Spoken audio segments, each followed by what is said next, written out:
مفتی عبدالرحمن عابد، Islamic scholar. نحمدہ و نصلی علی رسولہ الکریم۔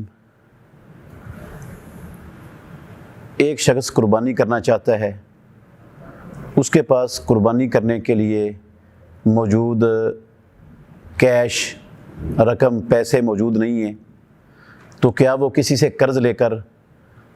قربانی کر سکتا ہے؟ اگر وہ قرض لے کر قربانی کرے گا تو کیا اس کی قربانی قبول ہو جائے گی؟ اس حوالے سے ہمیں سب مسلمانوں کو یہ بات یاد رکھنی چاہیے کہ مسلمان کے لیے اپنی جائز ضروریات کو پورا کرنے کے لیے قرض لینے کی اسلام میں اجازت ہے۔ وہ قرض کسی سے لے سکتا ہے اگر وہ اس کو امید ہے کہ میرے پیسے کیش مجھے فلاں جگہ سے ملنے والا ہے، اتنی مدت کے بعد مجھے مل جائے گا، یا میری فصل گھر میں آنے والی ہے، یا فلاں طرف سے مجھے یہ رقم ملنے والی ہے، تو میں اس وقت قرض ادا کر دوں گا۔ تو ایسا بندہ اگر قرض لے کر قربانی کرتا ہے تو اس کی قربانی 100% ٹھیک ہے، اور انشاءاللہ الرحمن یہ قربانی اللہ رب العالمین کے ہاں قابل قبول ہو جائے گی، کیونکہ اسلام میں مسلمان کے لیے اپنی جائز ضروریات کو پورا کرنے کے لیے قرض لینے کی اسلام نے اجازت دی ہے، اور جائز ہے، یہ غلط نہیں ہے۔ اور جو رسول اللہ صلی اللہ علیہ وسلم نے فرمایا، جو لوگوں سے قرض لیتا ہے اس نیت سے لیتا ہے کہ میں نے یہ قرض ادا کرنا ہے،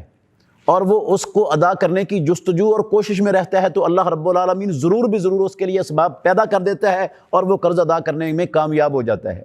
اور جو لوگوں کے اموال لیتا ہے اس کی نیت میں واپس کرنا نہیں ہوتا، اس کی نیت میں ہڑپ کرنا ہوتا ہے، مار لینا ہوتا ہے، کھا جانا ہوتا ہے، تو اتلفہ اللہ، اللہ اس بندے کا مال بھی تلف کر دیتا ہے، اس کو بھی تلف اور برباد کر دیتا ہے، اس کا قرضہ کبھی اترتا ہی نہیں ہے۔ تو اس حدیث سے یہ معلوم ہوتا ہے کہ جو لوگوں کے اموال لیتا ہے ادائیگی کی نیت سے لیتا ہے، تو اللہ رب العالمین اس کے لیے ادائیگی کے اسباب اور وسائل پیدا کر دیتا ہے، اور وہ مال ادا کر سکتا ہے، لینا جائز ہے اس لیے۔ البتہ اگر کوئی شخص پہلے سے ہی بہت زیادہ مقروض ہے اور اس کی آمدن سے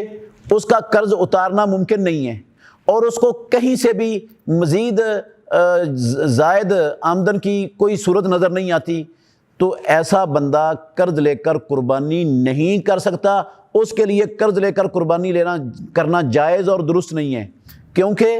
قرض کا معاملہ بڑا حساس ہے۔ اگر بندہ مقروض قرض ادا کیے بغیر قرض کی حالت میں مر جاتا ہے تو قیامت کے دن اس کی نجات بڑی مشکل ہے۔ جس طرح رسول اللہ صلی اللہ علیہ وآلہ وسلم کی صحیح حدیث ہے مسند امام احمد میں اور دوسری کتابوں میں، سعد ابن الاطول رضی اللہ تعالیٰ عنہ کہتے ہیں میرا بھائی فوت ہو گیا، اس نے 300 دینار قرض چھوڑے، تو میں نے چاہا کہ اس کے 300 دینار اس کے بیوی بچوں پر خرچ کر دوں، تو رسول اللہ صلی اللہ علیہ وسلم نے مجھے بلایا اور مجھے بلا کر کہا انا اخاک محبوس بدینہ عن الجنہ، سعد تیرا بھائی قرضے کی وجہ سے جنت سے روک دیا گیا ہے۔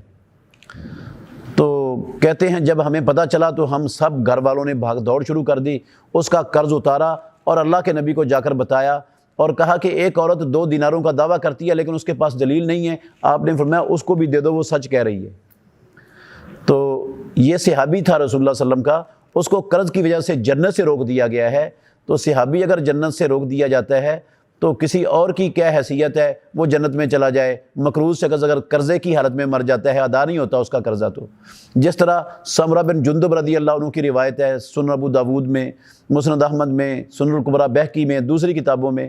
کہتے ہیں رسول مکرم صلی اللہ علیہ وسلم نے فجر کی نماز کے بعد، ایک روایت میں ہے کسی جنازے کے بعد آپ نے اعلان کیا فلاں خاندان کو کوئی بندہ ہے، 2 مرتبہ اعلان کیا کوئی نہیں اٹھا، تیسری مرتبہ اعلان ہوا تو ایک بندہ اٹھا، کہنے لگا اللہ کے نبی میں ہوں۔ آپ نے فرمایا پہلے میں نے تمہارا نام 2 مرتبہ لیا تم اٹھے نہیں، میں کوئی برائی کے لیے تمہارا نام نہیں لے رہا، اس لیے لے رہا ہوں کہ فلاں نامی بندہ جو پرسوں تمہارا فوت ہو گیا ہے، معصور بدینہ عن الجنہ، اس کو اس کے قرض کی وجہ سے جنت سے روک دیا گیا ہے، تمہارا نام بار بار اس لیے لے رہا ہوں، اما ان تفدوہ الی الجنۃ و اما ان تسلموہ الی النار، یا تو اس کا قرض اتار کے اس کو جنت میں جانے کا سامان کر دو، اگر تم اس کا قرض نہیں اتارو گے تو اس کو آگ کے سپرد کر دیا جائے گا۔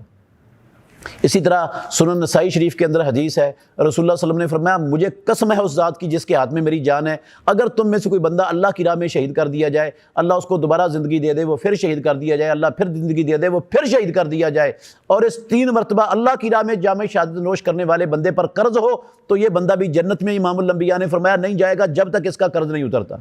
شہید جس کے بارے میں امام الانبیاء کا یہ فرمان ہے کہ اس کا خون کا قطرہ بعد میں زمین پر گرتا ہے، اللہ پہلے سارے گناہ معاف کر دیتے ہیں، یہ قرض اور حقوق العباد شہید کو بھی معاف نہیں ہے، تو مجھے اور آپ کو کیسے معاف ہو جائیں گے؟ اس لیے جو بندہ پہلے سے ہی زیادہ مقروض ہے اور اس کا پہلے ہی قرضہ اترنے کی کوئی صورت نظر نہیں آ رہی، تو وہ ایسا بندہ قرض لے کر قربانی کرے گا تو یہ کوئی نیکی کا کام نہیں ہے، یہ درست نہیں ہے۔ ہاں جس بندے کے پاس آمدن ہے اور اس کو امید ہے کہ فلاں جگہ سے میرے پیسے آ جائیں گے میں قرض اتار دوں گا، تو وہ قربانی قرض لے کر قربانی کر سکتا ہے، اس کا عمل یہ غلط نہیں ہے، درست ہے، اور انشاءاللہ اس کی قربانی قبول ہو جائے گی۔ بہترین صدقہ جاریہ حاصل کرنے کے لیے اس ویڈیو کو لائک، کمنٹ اور شیئر کرنا مت بھولیں۔